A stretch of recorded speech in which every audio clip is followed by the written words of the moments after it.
Now, just a little warning before we begin, there will be major spoilers in this video for the 5th episode of the Obi-Wan Kenobi series, so if you haven't seen it yet and you don't want anything ruined, it is a good time to click away. Kenobi! Okay, so welcome to another Let's Talk Some Kenobi, where we're going to be taking some comments left on my review video over on the other channel, the just regular Thor Skywalker channel, and we'll be discussing them. But as usual, we're going to open this up with a brief review from Sailor Naboo here, my beautiful wife. What did you think of this episode of Kenobi? I actually liked it quite a bit, and it might partially be because the episode before it was so bad that the only place I thought you could go was up. While there were definitely some glaring continuity type issues going on, and Bale being Mr. Fantastic, the smartest man in the room, the dumbest man in the galaxy, yes. Gave away too much information, one could definitely say. But that's how I generally leave my voicemail. It's very specific, yeah. Very especially when you're talking to someone about a secret thing, and then you don't delete it if you're the one who receives that message. Yes. Yeah. But anyway, let's. But I could watch Vader fight Reva all day. Yeah, no, I said it in my review. It's somehow the best and worst episode, in my opinion. And so let's get to some other opinions on this episode. All right, top comment today is coming from D Flowers 30. My favorite part was when Obi-Wan said, "Your need for victory blinds you." That's exactly why Anakin lost on Mustafar. He was so determined to kill Obi-Wan at all costs, he was blind to his surroundings in, obviously, the high ground. Kind of. I don't know that he was... I think my only... It's tunnel vision. To me, it's more... Obi-Wan literally tells him, "It's over, I have the high ground." I've always seen that as, goading him because he knows... Anakin is extremely overconfident. Anakin does kind of want to win at all costs. And he even responds by, "You underestimate my power," So I don't know that it's tunnel vision as much as it's just I think I'm the best. Look at throughout the prequels. Obi-Wan's holding me back. I should be all powerful. Someday I'll be able to save people from dying. He just overestimates. He's always kind of overestimated himself. He always believes, he should be the best. He is the best. Which the best pilot in the galaxy. All these things. He would always be victorious. Yeah, which might blind him to everything around him. Well, sure. I can agree with a lot of. I agree, and yet I think the episode could have presented it in a better way. Speaking of the Kenobi episode, not episode 3 or whatever of the prequels, but I think the episode could have done that flashback better. I don't know. I don't think it screams to me like this is the lesson that Anakin never learned. I think the lesson Anakin never learned is that sometimes. You're not all powerful. That's he's always just believed he can do anything. It's not so much tunnel vision, I don't think, as much as just overconfidence in his abilities. I think obviously episode 3, Revenge of the Sith, does that better than this flashback did. I don't know. That's kind of my take on it. I did like that in the fight, they didn't do anything cheesy, at one point give Obi-Wan the high ground during the fight. I thought for sure he was going to say something stupid like that. I'm like, yeah, they didn't go ultimate cheese with it. They could have really made that kind of just cheesy and look, Anakin, I now have the high ground. I'm like, oh my goodness. But they did Hayden's trick. Remember Hayden invented a lightsaber trick with the spinning and the spinning behind thing, and they used it. Hayden invented a trick for Anakin with his lightsaber, and they actually let Anakin perform it. Yeah. It's Hayden's trick. So, I kind of agree with the comment here. I think it's just part of it. I think it's just that there's this bigger Anakin he's full of himself, right? He always thinks he should be the best and the greatest, so having tunnel vision just kind of goes along with that, right? You just of course I'm going to beat Obi-Wan. I don't know that it was I have to beat him at all costs as much as yeah, I'm going to win this. Next comment comes from Michael Knox. Vader didn't even use a lightsaber at first when Reva attacked him. This alone shows that all Inquisitors are just pawns of the Sith. Absolutely. That was the best scene in the series so far because it does show that the Inquisitors are not even playing the same game. Much less the same ballpark as the Sith. Well, that's their rankings. That's what they all aspire to. If I can be the best of the best, they'll teach me how to be a true Exactly, Sith. Yeah. Yeah, the Inquisitors are not really being taught by the Sith at all. They're just being used. There's probably no... the only lessons you get is failure, and then you get your arm cut off, and, literally that's kind of what we see out of them is, you fail, you lose, you pay the price. There's no teaching moments. The teaching moments are just punishment. So they're all aspiring to be the person who can learn to be like Vader. Obviously Vader is a pretty... inspirational figure in many different ways, isn't he? What a role model. But no, the fight was just so cool. It's just the fluidity out of Vader was one of my favorite parts because we've always seen Vader as kind of the bigger, blocky, I'll just overpower you. But here he's moving, he's dancing. He's dancing. He has that kind of Anakin vibe feel to him, right? Even some of the poses he does, it kind of just you can tell he's still adapting his style. It's wonderful to see. Yeah, I loved it. Best, like I said, probably the coolest part of the series so far. And makes sense. It's not anything that you don't have to go, well, it breaks canon, but it looks cool. No, this is something that actually makes sense all around and was a joy to watch. Derek Lopez. The flashbacks with Anakin and Obi-Wan sparring with each other was pretty dope. Even though Hayden looks kind of older in his episode 2 Prime, but still, good to see him again. I had a lot of TFU vibes when... The Force Unleashed. Yes. I know. I know you know, but some people might not know. Yes. I had a lot of TFU vibes with Darth Vader force pulling a ship and ripping it to shreds. It was quite satisfying to watch Reva getting owned by Darth Vader, but I think he should have either snapped her neck or decapitated her in the way he did with Count Dooku. While this episode did have flaws, but it was honestly way better than last weekend's episode, so I'm nervous about this week's final episode. Somehow, Grand Inquisitor returned. Yeah, somehow the Grand Inquisitor returned, but at least he has 2 stomachs, right? I mean, that is something that was in place before this happened, so... Qui-Gon looks on from the Force ghostness. Poor Qui-Gon. It's like, why does nobody else die from this? Just me. He actually cheered a little when Satine biffed. He's yeah, like, finally! Yeah, you're right. Satine. But she wasn't a Force user. No, she wasn't at all. I mean, maybe a slight little Force sensitivity. No. You know, everybody's Force sensitive, right? But no, seriously, I think under normal circumstances where you're not trying to have another episode. I mean, here's the funny thing about the series: it could have ended in this episode, and you could have taken out episode 4 entirely.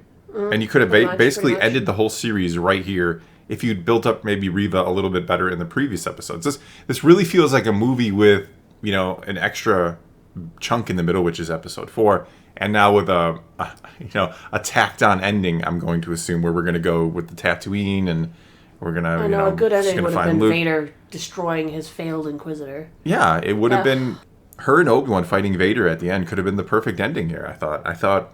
And then we don't need this kind of very, very contrived ending next week where she's going to Tatooine. Plus side, I mean, if they would have had it that way, then eventually she probably would have been like, "Go, Obi-Wan, I'll hold him off," and he would have still left with the people because we know Vader's going to win. He kind of has to, Yeah. They, at least by doing it this way, they have not redeemed her. No, she's still not that person redeemed. who walked in the streets of Tatooine threatening whole families and slicing off hands. Yeah. So she is not redeemed, thank goodness. Well, they have not done that. Her motivations are not to be like, I just want to kill Vader to liberate the galaxy kind of. She wants to kill Vader because he ruined her life. Yeah, it's a personal grudge. She fell to the dark side as a youngling. Yeah, she's still a dark sider. She's not redeemed, so. But no, I really thought the episode would kind of end with, Reva's trying to sneak up on Vader. They're fighting, and it turns out, Obi-Wan wasn't on the ship. We'll take them together kind of moment. Obi-Wan's kind of fond of those. But no, Obi-Wan just kind of left her out to die, he also didn't trust her. I know he didn't trust her, but... trying to kill him this whole time. I think he trust my rage. That would have been a perfect kind of quote right here from a different movie. Yes. Yeah, let's move on. Isaac. Seeing Vader toy with Reva so effortlessly, only using the Force, was so satisfying in how awful that character is. But was let down that he did not Count Dooku her. The dual sabers made me expect it, but good lord, I can never take Stormtroopers seriously again. A billion troopers missed hitting a bunch of rebels in a tight corridor. WTF. And so much for Purge Troopers, they are useless here. Yeah, Stormtroopers are just... See, that's the problem when you keep using characters you can't die. Like, obviously, Stormtroopers can't hit them, and so... why bother doling out Phase 2 armored Purge Troopers when they don't do anything? They didn't even have their, electro stick things. They just are like, I'll just shoot at you lined up with the Stormtroopers like an idiot. This is exactly what happened. Like, somebody at Lucasfilm was like, hey, you should probably put some some purge troopers into that scene. 'Cause Whoever's they the wanted writer or game to director. be relived. Well, no, because it makes sense. It does make sense that the purge troopers are there, that they're with the Inquisitors. But that's as far as it went. Like, include these troopers in black outfits, and then the writers and director were they're not like, let's actually do something with them. They're just in there to remind you of like, well, look, purge troopers. They didn't do anything with them. It's not doing justice to a badass stormtrooper. See, that's part of the problem when you do this kind of fan service. Like, it's so cool to see the purge trooper, right? But he's just useless. They never even got a moment to really fight Kenobi. Just even 5 seconds of it putting up some kind of fight against Kenobi. Not that he's gonna like duel Kenobi and we're gonna have a 10-minute fight and the purge. This is no, but at least show that they know how to fight a Jedi. At least show a little something. Take 10, 15 seconds out to show the purge trooper putting up a fight. Come on. That's all you got to do. We're not asking for, to prop up the purge troopers and make this all about them. We just want to know that, yeah, they actually are a threat of some kind. Even to a Jedi like Kenobi, they can put up some kind of fight. Jonas Diaz says, despite some of the cool stuff, notably the long overdue flashback, there are still so many plot contrivances and poor writing decisions that may have been increasingly popping up since the first episode. Vader watching the second ship just fly away. Reva not using the ships flying away as a perfect distraction to stand a chance at striking Vader, which would explain how he could let the ship get away. Reva surviving a stab wound like the Grand Inquisitor did, and Vader leaving her alive. Kenobi giving the hologram to Haja so he can drop it, and we can drag out the Reva plot till the final episode. I wish I could love this series, but I'm not expecting much now. If I want Kenobi post Revenge of the Sith, I'll stick to Twin Sons from Rebels. If I want a female Inquisitor story with a surviving Jedi confronting the trauma of Order 66 and Vader, I'll stick to Jedi Fallen Order. As I've said before, all stories are made up. I mean, unless you're based on a true story, obviously. But any kind of fictional story is a series of contrivances and a series of coincidences at time. And what you have to do is kind of mask that fact. You have to make it seem like, that the characters are actually driving the story. Not that you're sitting in a room somewhere writing the script and like, okay, then I want this to happen, and then I want this to happen, and then I need this to happen. And that's the problem with the Kenobi series. Like, you can, as the comment quickly and easily does, it shows you that little pinpoints of the writer's mind where he wants to take the story, or she, where they want to take the story and how they're taking it there. Mm-hmm. It's so blatantly obvious, and that, for a lot of people, that's not enjoyable. It's not enjoyable when you feel like you're being pulled by a string from one event to the next with especially when there's little or no consequences, because we have characters where we know bad things are not going to happen to Obi-Wan Kenobi. Bad things are not going to happen to Leia. Darth Vader cannot be killed and defeated here. The Empire is not going to fall, right? All these things. So you have to then make it a more personable journey, right? Which is what I thought we were going to get, a more of an introspect with Kenobi. Instead, it just feels like, okay, here's one plot point to get to the next plot point to get to the next plot point, so we can get to Tatooine and have this epic showdown where Luke and Owen and Brew are going to be fine. Anyway, that's my take on it. Vetterlit Torf says, it was amazing seeing Hayden again, even though I wish they had used CGI to make him look 19. Or at least tried a little harder, right? I mean, I think a lot of us out there have already seen that video where somebody in an afternoon makes it look better. It's crazy how good these people at home are, that Disney should be maybe looking. I mean, ever since they hired the one deep faker, why aren't they looking to do more with this? I don't know. I don't understand how literally... Did they do that on purpose? They didn't want to make him look younger? They're like, no, man, it's Hayden. Everyone wanted Hayden. Well, yeah, but we understand that it's still like, if he looks younger, we understand that's still the real Hayden in there, right? Mm-hmm. It's not something that ruined the episode for me, or that I'm like, they needed to do this absolutely, otherwise it's terrible. But when a guy in an afternoon can make it look better, I mean, when the episode drops in the morning and by like noon you have somebody else who did it better, you're like, well, why does the $1 billion Lucasfilm not have somebody who can take more than an afternoon to make it look incredible? Well, and what happened to the fact that they hired the deepfake guy? I don't know. Did they not use him at all? They just paid him some money to pretty much just stop. Yeah, please stop. You're making us look horrible. Oh no, there's another one. It reminds me of the Iron Man meme. Tony Stark built this in a cave. It's like some guy did this at home on a personal computer. I don't get it. I don't know what Lucasfilm is doing. A little more effort, Lucasfilm. Come on. All right, Maximo says, Anakin, your weapon is gone. It's over. Months later, Anakin loses lightsaber in Attack of the Clones. Obi-Wan, this weapon is your life. Yeah, it was kind of a strange message. I mean, I think he's trying to say, like, okay, our little encounter is over. I have beaten you. But it still kind of reads strange because it's like, okay, you lost your lightsaber. Give up. No, that's not how a Jedi's going to do it.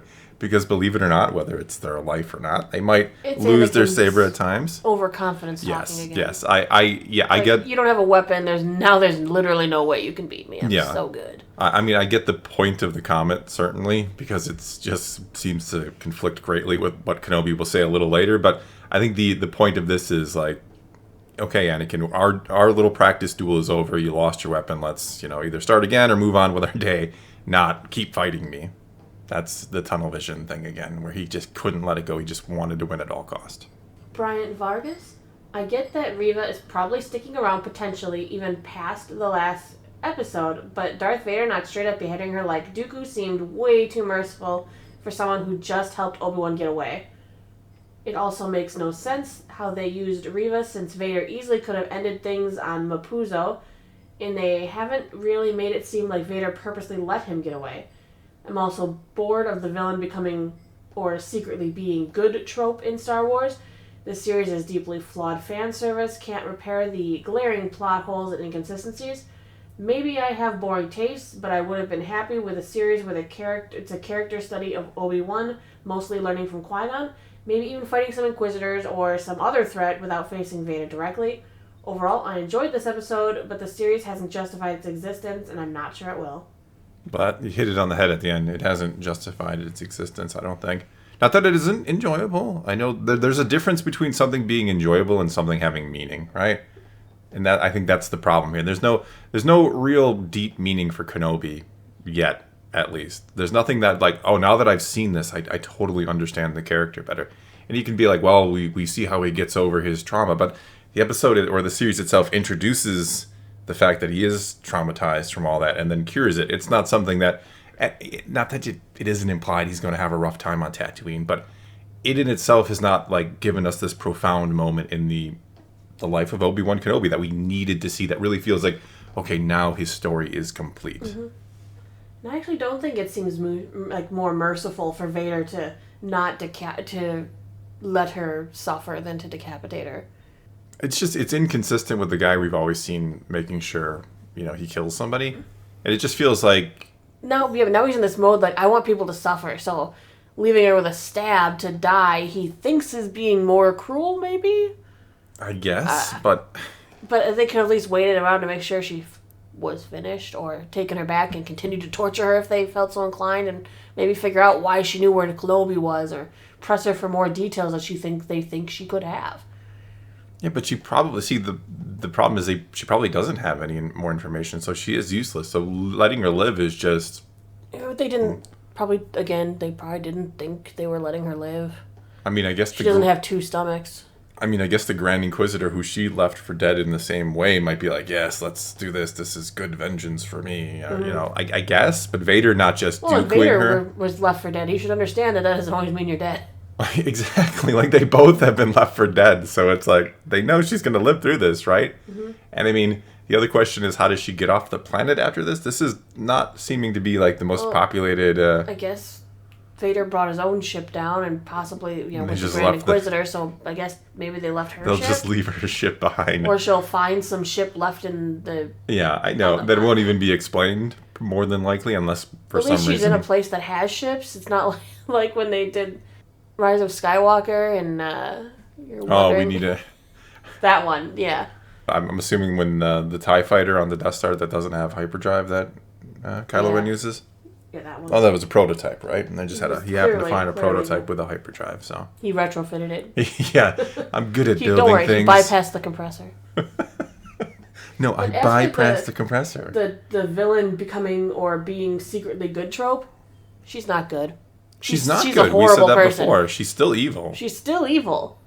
Just because she wants to fight Vader doesn't make her good. She's still bad. She's doing it for selfish reasons. She still threatened Owen and to kill his whole family. She still cuts some rando's hand off in Tatooine. She still uses these extreme tactics of murder and fear and she's going, if she indeed does what she looks like she's going to do in the next episode of going to seek out, and she's going to get revenge possibly on Obi-Wan now for leaving her. Yeah. I mean, I still get the point. Like, we do always see this where it's the bad guy. And Star Wars is about redemption, so there is that. But it does get tiring that every series it's like, oh, the bad guy is going to turn in some respect. Sometimes maybe just let the bad guy die a bad guy.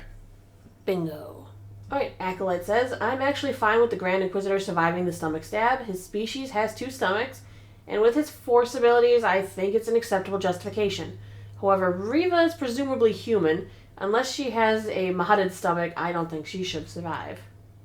Yeah, I mean... Straight up, yeah. Yeah, like I said about the Grand Inquisitor, that was in there before. It's not like they introduced the idea of 2 stomachs to fill a plot hole or to like, haha, we got you. You didn't know they had 2 stomachs. We knew that beforehand, so I give them a little more, I guess, credit for that one, or slack at the very least, because it does get kind of tiring to see characters coming back from the presumed dead or not being killed when I think they clearly would be.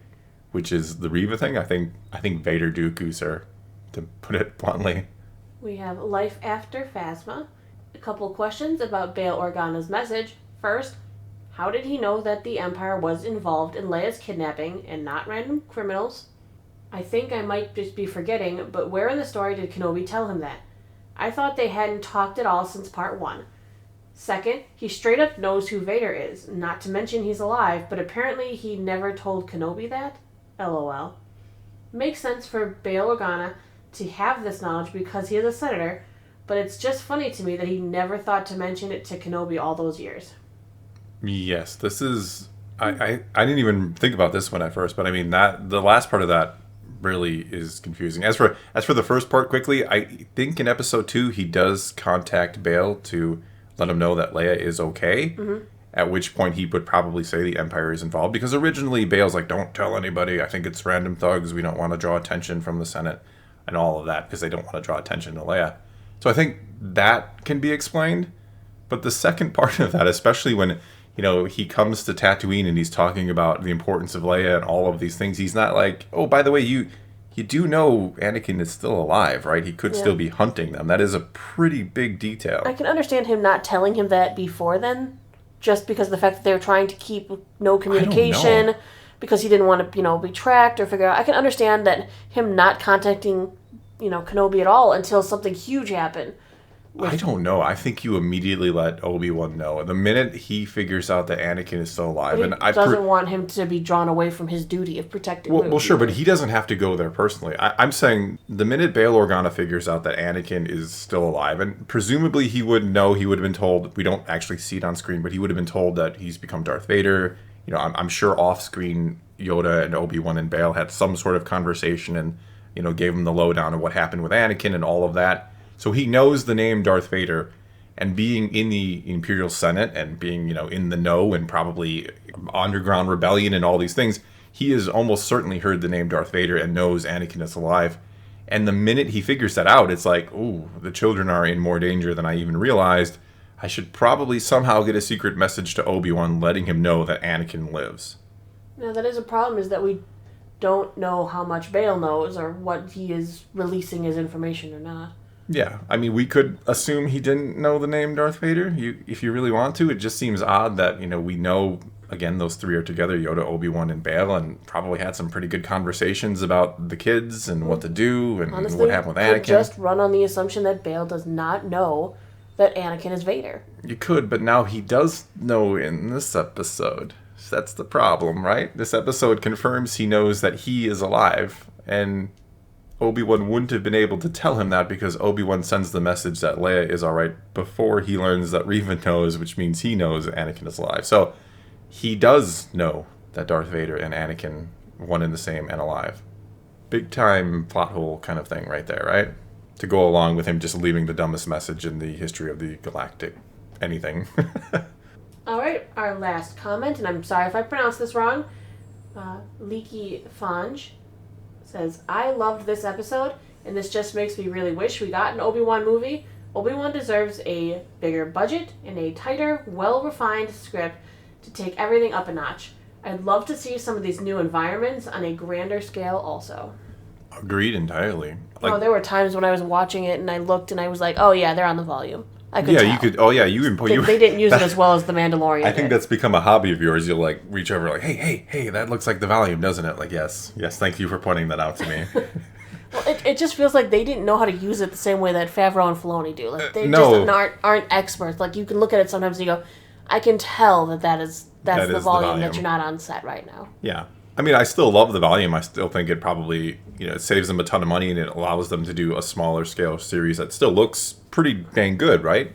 Mm-hmm. So, I mean, I get it's kind of a catch-22, isn't it? Like, we get to do something grander in scale, but it's probably not going to look as grand as you might expect. But no, this should have been a movie. I think we were talking about it before. Like, get rid of episode 3, tighten the script, get rid of episode 4, tighten the script. Get rid of the wrong episode. Yeah, I'm like, wait a minute. No, that one we can keep, I think. No, get rid of that one, tighten the script, get rid of this last episode, which is just going to be anticlimactic because we know what can and cannot happen for Luke and Beru and all of these things. I don't know. I agree. Could have probably been a fantastic movie with a huge budget and some really cool visuals, and I don't know. I don't know what else to say other than, like I said, this episode is somehow the best and the worst, and I've somehow enjoyed the series and hate it at the same time. Well, maybe not hate it, but Vader made this episode for me. Yeah, there's a lot of really good things, and there's a lot of really, like, that's just dumb. That's bad. That's poorly written, and it just doesn't make any sense. But you're like, oh, that looks really cool. So, again, it goes back to the spectacle versus substance. And for me, substance is king. So, there you are. All right, well, I guess that's all we got for you this time. So, now it's your turn to take to the comments below and tell us what you think about our response to these comments. And until next time, thanks for watching.